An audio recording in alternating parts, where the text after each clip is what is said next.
Lecture में हम coulomb का नियम पढ़ेंगे, ठीक है, कूलाम के नियम को डेरिवेशन करेंगे, कूलाम के नियम पे सवाल करेंगे। तो जो बच्चे बोर्ड की प्रिपरेशन कर रहे हैं वो बेसिक सवाल तक ही इस लेक्चर को देखें, बाकी के लेक्चर को स्किप कर सकते हैं। पर जो बच्चे IIT JEE की तैयारी कर रहे हैं वो इस लेक्चर को एंड तक देखें, ठीक है। तो चलिए शुरू करते हैं कूलाम का नियम, ठीक है। तो हम जानते हैं कि हमें जो अभी तक बताया है कि आवेश अगर समान परिमाण के हों तो वो तो प्रतिकर्षित करते हैं, और असमान परिमाण के हों तो वो आकर्षित करते हैं।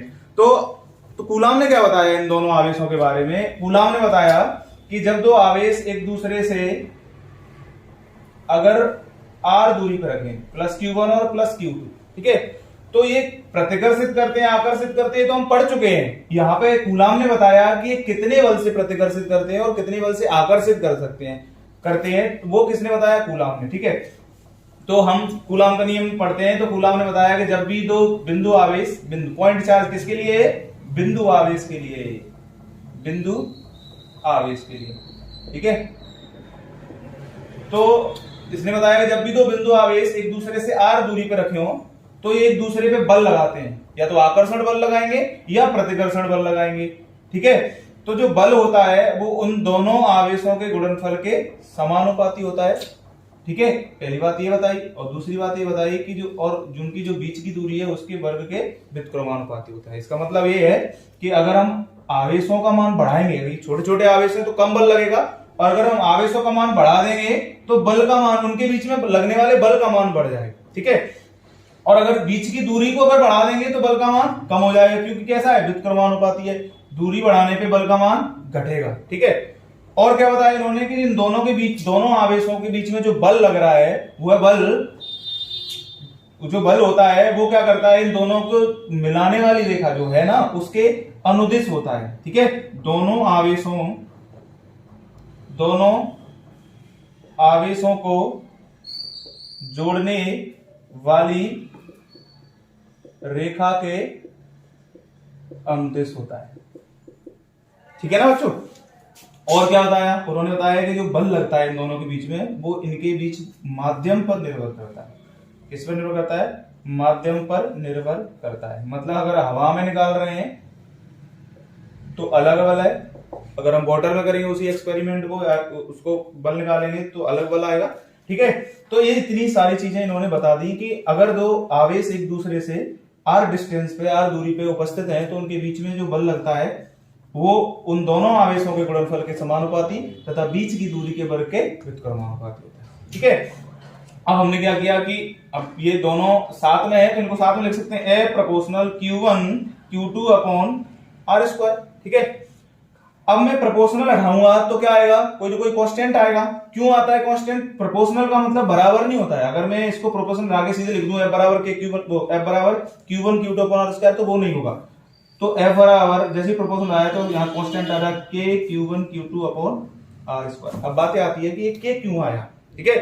तो K इसलिए आया बच्चों, हम एग्जांपल ले लेते हैं। फॉर एग्जांपल कि हमारे पास V बराबर RI होता है, ठीक है, ओम के नियम से आगे पढ़ेंगे इसको, पर इसको भी भूल जाते हैं हम। हमें पता है कि जो B प्रोपोर्शनल I है, ठीक है, B प्रोपोर्शनल I है। प्रोपोर्शनल का मतलब होता है कि अभी B बराबर I लिखा, ठीक है, कि हमने 10 वोल्ट की बैटरी लगाई तो हमको 2 एम्पियर करंट मिली। अगर हमने 20 वोल्ट की बैटरी लगाई तो हमको 4 एम्पियर करंट मिली। अगर हमने 40 एम्पियर की करंट वोल्टेज की बैटरी लगाई तो हमको 8 एम्पियर करंट मिली, ठीक है। तो हमने वोल्टेज का मान बढ़ाया तो करंट का मान भी बढ़ा, पर बराबर थोड़ी हुआ।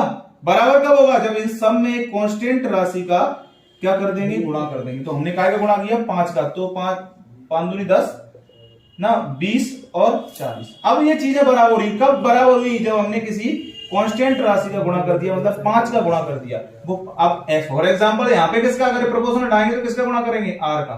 तो ऐसे ही इसी प्रकार यहाँ पे कूलाम के नियम में इनको बराबर करना है। बल इन दोनों पे डिपेंड करता है, आवेशों पे और दूरी पे, पर बराबर नहीं होता। अगर बराबर करना है तो हमको K का मान क्या करना पड़ेगा? K का यहाँ गुणा करना पड़ेगा। F बराबर K Q1 Q2 upon r²। ये कूलाम ने बता दिया कि इन दोनों के बीच में जो बल लग रहा है वो इतना होता है। अब ये K क्या है? तो K है कूलाम नियतांक। क्या है? कूलाम नियतांक। ठीक है, क्या है? कूलाम नियतांक। ठीक है, अब ये क्या होता है? ठीक है, इसका ये किस पर डिपेंड करता है, इसका मान कितना होता है ये अपन देखेंगे। ठीक है, तो के का जो वायु, ठीक है, या निर्वात में जो के की वैल्यू होती है वो कितनी होती है? 9 गुणा 10⁹ मात्रक होता है newton metre square upon coulomb. ये क्या किसमें मान है? वायु और निर्वात में। ठीक है, और क्या मान होता है के का? के बराबर होता है 1/4πε0। ये भी वैल्यू होती है के की। ठीक है, यहीं से ये कैलकुलेट हो गई 9 गुणा 10⁹ आता है, जहां पे जो ε0 है वो क्या है? निर्वात की विद्युतशीलता, निर्वात की विद्युतशीलता। ठीक है, इसकी भी वैल्यू फिक्स होती है, वो होती है 8.85 गुणा 10⁻⁻12 coulomb square upon newton into metre square.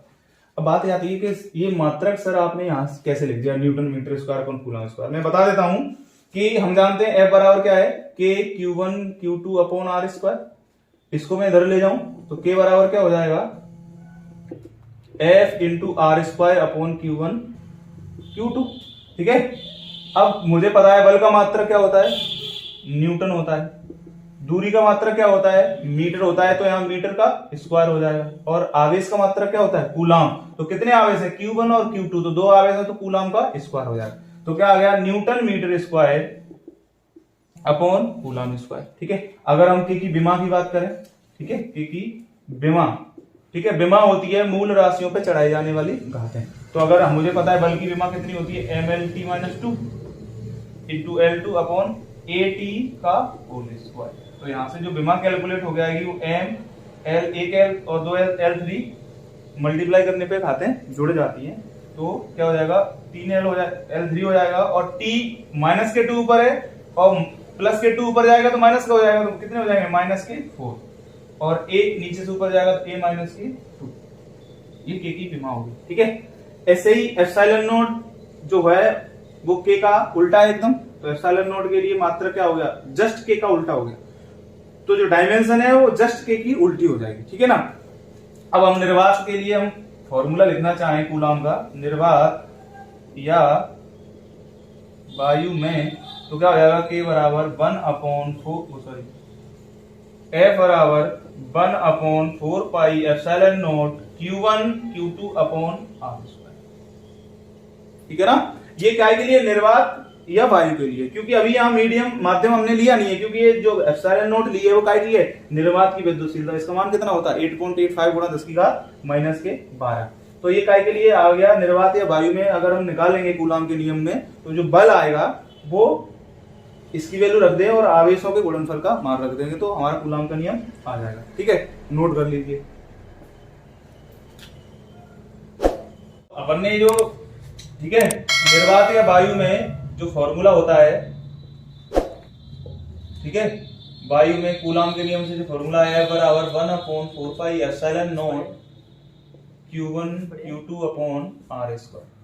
ठीक है, अब बात ये आती है कि ये निर्वात में, तो फिर माध्यम में क्या होगा? अगर हम दो आवेशों के बीच में, अगर दो आवेश एक दूसरे से r दूरी पे रखे हुए हैं, ठीक है ना, हमने प्लस Q1 Q2 लिए हैं, हम माइनस माइनस भी ले सकते हैं और प्लस माइनस भी ले सकते हैं।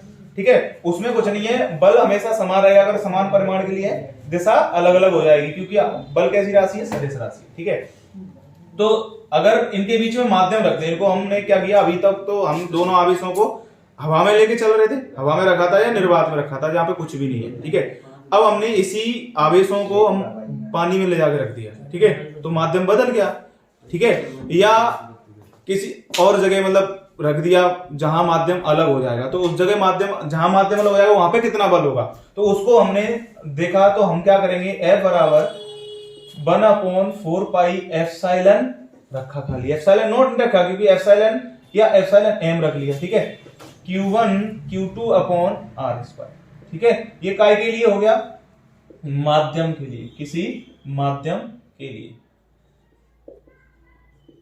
माध्यम के लिए। ये एप्सिलॉन m क्या है? एप्सिलॉन m होती है माध्यम की विद्युतशीलता, माध्यम की विद्युतशीलता। ठीक है, और इसका मान हमें पता नहीं है, हमें निकालना पड़ेगा, क्योंकि एप्सिलॉन नॉट का मान फिक्स था, क्योंकि निर्वात ही तो पता है कि जब हम निर्वात के तो हमें विद्युतशीलता पता है कितनी, 8.85 गुणा 10⁻⁻12 coulomb square upon newton metre square, पर हमें एप्सिलॉन एम नहीं पता है, एप्सिलॉन हमें निकालना पड़ेगा। और एप्सिलॉन हम निकाले कहां से, तो हम एक जानते हैं आपेक्षिक विद्युतशीलता, आपेक्षिक विद्युतशीलता, ठीक है, या पराविद्युतांक, पराविद्युतांक, ठीक है, डाइलेक्ट्रिक कांस्टेंट बोलते हैं इसको इंग्लिश में। और इस के या तो इसको एप्सिलॉन आर से हम रिप्रेजेंट कर सकते हैं या स्मॉल के से, ठीक है, बराबर क्या होता है epsilon M upon epsilon naught. मेरे पास नया एक चीज आई, एप्सिलॉन आर बराबर epsilon M upon epsilon naught, ठीक है।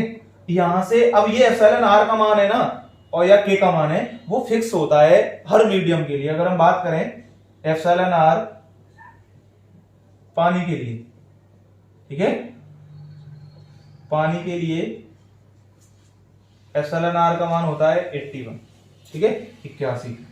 वायु या निर्वात के लिए एप्सिलॉन आर का मान होता है 1, ठीक है। धातु के लिए एप्सिलॉन आर का मान होता है इनफाइनाइट। अभ्रक के लिए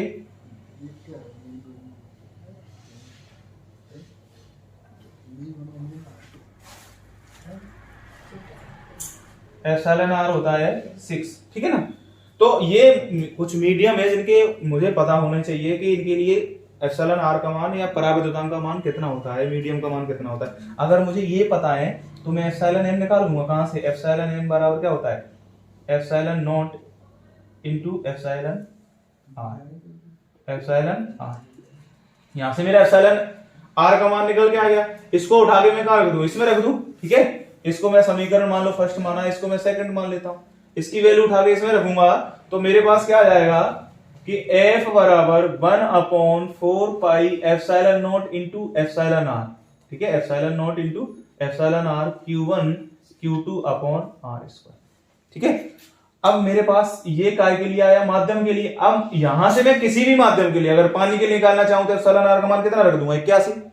अगर मैं हवा या निर्वात के लिए निकालना चाहूं तो मैं एप्सिलॉन आर का मान कितना रख दूंगा 1, और जैसे ही मैं 1 रखूंगा तो यहां से निर्वात के लिए कितना आ जाएगा 1/4 pi epsilon naught Q1 Q2 upon are square, same to same आ जाएगा। तो यहीं से ये निकल के आया है, ठीक है।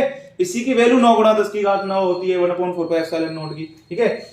तो किसी भी मीडियम के लिए, ठीक है, इसको मैं FM बोल देता हूं अगर मैं माध्यम के लिए लिख रहा हूं तो। अब रिलेशन देखूं तो क्या हो जाएगा कि FM बराबर 1/4 pi epsilon naught into epsilon R Q1 Q2 upon are square. अब ये जो पता है मुझे, ठीक है, ये काय की वैल्यू है F मतलब निर्वात में, तो क्या हो जाएगा अगर मुझे बल माध्यम में निकालना है FM बराबर, तो क्या हो जाएगा F बट्टे एप्सिलॉन आर, ठीक है। एप्सिलॉन आर क्या है आपेक्षिक विद्युतशीलता या पराविद्युतांक, तो मैं ये लिख सकता हूं F माध्यम, किसी भी माध्यम में बराबर F वायु, ठीक है, या निर्वात बट्टे पराविद्युतांक एप्सिलॉन आर या के, कुछ भी, ठीक है, दोनों में से रिप्रेजेंट करते हैं। तो ये मेरा क्या आ गया, किसी भी माध्यम में बल आ गया 1/4 pi epsilon naught epsilon R Q1 Q2 upon are square. Note कर लो सारे बच्चों।